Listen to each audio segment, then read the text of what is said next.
فرماتے ہیں مفتی احمد یار خان نعیمی رحمۃ اللہ تعالی علیہ کہ جس غلطی کی بنا پر حضور صلی اللہ علیہ وسلم کی پاؤں مبارک کی ٹھوکر نصیب ہو جائے وہ غلطی بھی اللہ کی نعمت ہے۔ یہ حضرت ابو ذر غفاری تھے اور ایک اور صحابی تھے، منہ کے بل لیٹے ہوئے تھے، تو نبی مکرم صلی اللہ علیہ وسلم نے ان کو ایک ٹھوکر رسید فرمائی اور پھر ارشاد فرمایا، تو وہ اس ٹھوکر پہ ساری زندگی فخر کرتے تھے، اور ہم اس ٹھوکر کو ترستے ہیں کہ نبی پاک صلی اللہ علیہ وسلم نے ہمیں یوں ٹھوکر لگائی تھی۔ تو یہ قبیلہ عبد القیس کا جو واقعہ میں نے آپ کو بتایا، یہ تو ان کی وارفتگی تھی نا کہ وہ اترے اور اتر کے بھاگے کہ نبی پاک صلی اللہ علیہ وسلم کی زیارت کر سکے، ان کی صحبت حاصل کر سکے۔ تو ویسے ان کے سردار تھے، اس کا نام تھا اشجع، منظر اس کا اصل نام تھا زال کے ساتھ۔ وہ سردار تھے، ان کی کیفیت مختلف تھی۔ وہ پہلے آ کر انہوں نے جس جگہ پہ پڑاؤ ڈالنا تھا وہاں رکے، تمام لوگوں کے سامان پیک کیے اور اپنے آپ کو ریڈی کیا، 2 نفل نماز پڑھی اور پھر تیار ہو کے نبی پاک صلی اللہ علیہ وسلم کی بارگاہ میں آئے۔ یہ ان کا انداز تھا۔ تو نبی پاک صلی اللہ علیہ وسلم نے ارشاد فرمایا، ابن عباس سے مروی ہے، تمہارے اندر 2 خوبیاں ہیں، اللہ تعالیٰ انہیں بہت پسند فرماتا ہے، خواہ کسی بھی شخص میں ہو۔ ایک ہے حلم و بردباری، برداشت، اور دوسری ہے توقف اور آہستگی، یعنی سوچ سمجھ کر تم نے کام کیا، جلدی نہیں کی۔ جلدی کا کام شیطان کا کہا جاتا ہے، جلد بازی سے بچنا چاہیے، لیکن کچھ کاموں میں جلدی کرنی بھی چاہیے۔ جیسے بیٹی جوان ہو جائے تو اس کی شادی میں جلدی کی جائے، اولاد جوان ہو جائے تو اس کی شادی میں جلدی کی جائے، انسان دنیا سے چلا جائے تو اس کی تدفین میں جلدی کی جائے۔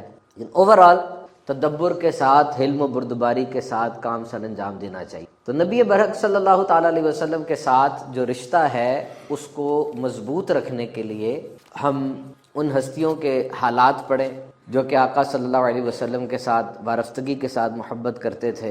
ارشاد فرمایا، اور ان قریب سب سے بڑے پرہیزگار کو اس آگ سے دور رکھا جائے گا جو اپنا مال دیتا ہے تاکہ اسے پاکیزگی ملے اور کسی کا اس پر کچھ احسان نہیں جس کا بدلہ دیا جانا ہو، صرف اپنے سے سب سے بلند شان والے رب کی رضا تلاش کرنے کے لیے، بے شک قریب ہے کہ وہ اس سے خوش ہو جائے گا۔ ان قریب سب سے بڑے پرہیزگار کو اس آگ سے دور رکھا جائے گا۔ This title has been given to ابو بکر صدیق رضی اللہ تعالیٰ عنہ، سب سے بڑے پرہیزگار۔ علماء کا، مفسرین کا اس پہ اجماع ہے کہ یہ ایڈریس ابو بکر صدیق رضی اللہ تعالیٰ عنہ کو کیا جا رہا ہے کہ جب انہوں نے حضرت بلال رضی اللہ تعالیٰ عنہ کو ایک بڑی رقم کے عوض خرید لیا، اور لوگوں نے یہ سوچا کہ اس کیٹیگری کا غلام ان کو اتنی بڑی رقم پہ خریدا، کوئی احسان کیا ہوگا، کوئی اور غرض ہوگی، کوئی کنسیڈریشن ہوگی۔ تو اعلان ہوا قرآن مجید میں کہ کسی کا اس پر کچھ احسان نہیں ہے کہ جس کا اس نے بدلہ چکایا ہے۔ اور جب انہوں نے حضرت بلال کو خریدا تو نبی پاک صلی اللہ علیہ وسلم نے فرمایا کہ اس میں ہم پارٹنرشپ کر لیتے ہیں، اے ابو بکر صدیق اس میں پارٹنرشپ کر لیتے ہیں، کچھ پیسے میں ڈال دیتا ہوں، کچھ پیسے آپ ڈال دیں، اور مل کے پھر بلال کو خرید لیتے ہیں۔ تڑپ اٹھے ابو بکر صدیق اور کہنے لگے، حضور میں بھی آپ کا غلام ہوں، بلال بھی آپ کے غلام ہے، میں نے تو اسے خرید کر آزاد کر دیا ہے، میں نے خرید کے آزاد کر دیا ہے۔ اور جب بلال حبشی رضی اللہ تعالیٰ عنہ نے سرکار دو عالم کی زیارت کی آزادی کے بعد، غش کھا کے گر گئے۔ حضور نے اٹھا کر ان کے چہرے کو صاف کرتے تھے اور کہتے تھے، بلال تو نے بہت زیادہ تکالیف سہی ہیں۔ And what was his rank? He was سید المؤذنین.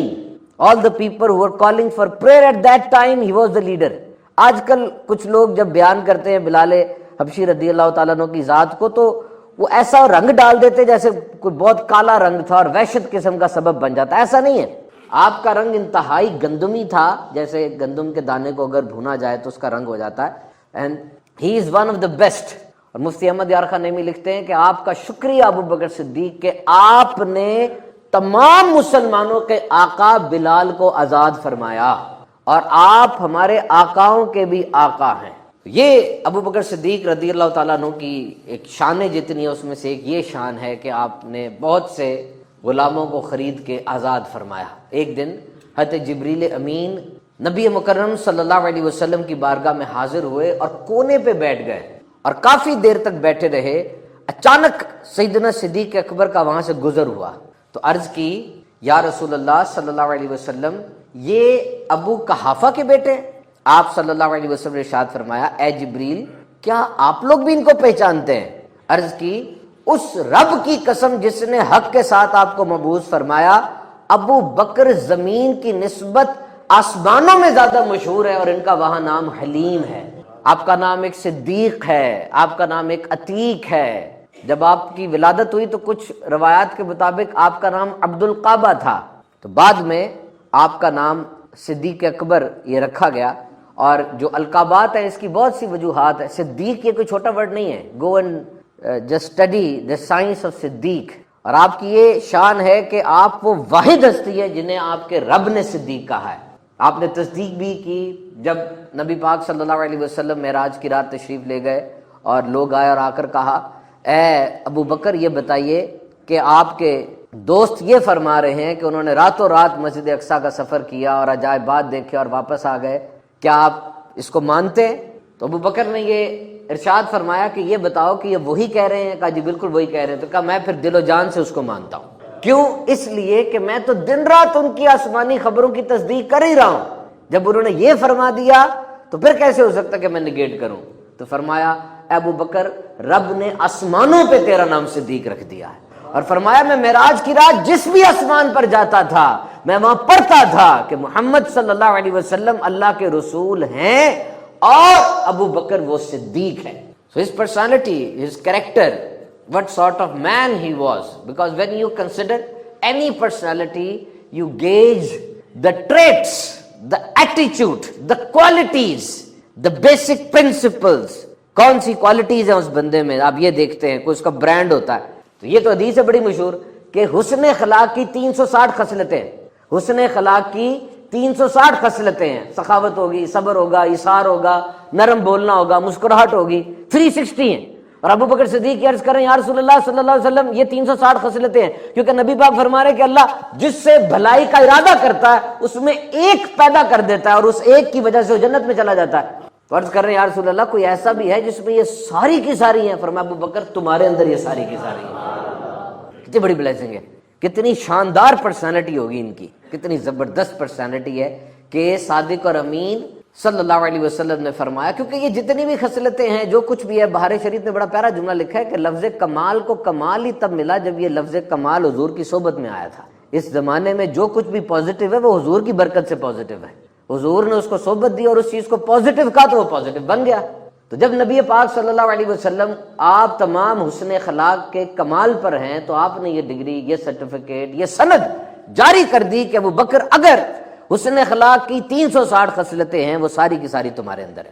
اور پھر جو یہ فرمایا حدیث میں آتا ہے، قرآن کی آیت ہے، اور وہ جو اپنے مال خیرات کرتے ہیں رات میں اور دن میں، چھپے اور ظاہر، ان کے لیے ان کا اجر ہے ان کے رب کے پاس، اور ان کو نہ کچھ اندیشہ ہوگا اور نہ کوئی غم ہوگا۔ یہ آیت بھی حضرت ابوبکر صدیق کے حق میں نازل کی گئی۔ آپ نے 40,000 درہم وہ صدقہ کیے تھے، 10,000 رات میں، 10,000 دن میں، 10,000 ظاہری طور پہ اور 10,000 لوگوں سے چھپ کر۔ اس پر یہ آیت مبارکہ نازل ہوئی۔ اور کیسی شان ہے ابوبکر صدیق رضی اللہ تعالیٰ عنہ کی۔ حضرت ابو ہریرہ سے روایت ہے، ارشاد فرمایا کہ جس نے اللہ کی راہ میں کوئی چیز خرچ کی اسے جنت کے دروازوں سے اسی طرح سے ندا کی جائے گی، یعنی کہا جائے گا اے اللہ کے بندے یہ دروازہ تیرے لیے بہتر ہے۔ نمازی جو تھا اس کو باب الصلاۃ سے بلایا جائے گا، روزہ دار کو باب الریان سے بلایا جائے گا، جہاد کرنے والے کو باب الجہاد سے بلایا جائے گا، اور صدقہ کرنے والے کو باب الصدقہ سے بلایا جائے گا۔ تو صدیق اکبر عرض کرتے ہیں یا رسول اللہ کوئی ایسا بھی ہے جس کو سارے دروازوں سے بلایا جائے گا؟ حالانکہ اس کی ضرورت نہیں ہے کیونکہ مقصد جنت میں جانا ہے، وہ تو ایک دروازے سے بھی انسان پہنچ جائے گا۔ تو ارشاد فرمایا ہاں اے ابو بکر تم وہ ہو جسے 8 دروازوں سے پکارا جائے گا اور تم پھر شان کے ساتھ جنت میں داخل ہو جاؤ گے۔ تو میرے پیارے پیارے سامعین کرام، کچھ ایسی چیزیں ہیں جو کہ ابو بکر صدیق رضی اللہ تعالیٰ عنہ کے علاوہ کسی کو میسر نہیں ہے۔ نمبر 1، آپ کا نام صدیق رکھا گیا، یہ نام صرف آپ کا رکھا گیا اور کسی کا نام صدیق نہیں رکھا گیا، یعنی اللہ نے آپ کا نام صدیق رکھ دیا۔ اور پھر ہجرت کے وقت رفیق سفر وہ نبی مکرم صلی اللہ علیہ وسلم کے بلا شبہ حضرت ابوبکر صدیق رضی اللہ تعالیٰ عنہ تھے۔ اور یہ جو ہجرت کا معاملہ ہے یہ اتنا زبردست، اتنا یونیک ہے ابوبکر صدیق کے ساتھ کہ ہجرت میں جو کہ صرف آپ ساتھ تھے، یار غار بھی آپ ہے، تو ہجرت کے واقعات جو بھی سننا چاہتا تھا وہ ابوبکر صدیق سے سنا کرتا تھا کہ کیا واقعہ ہوا۔ یہ ایک ٹرننگ پوائنٹ ہے۔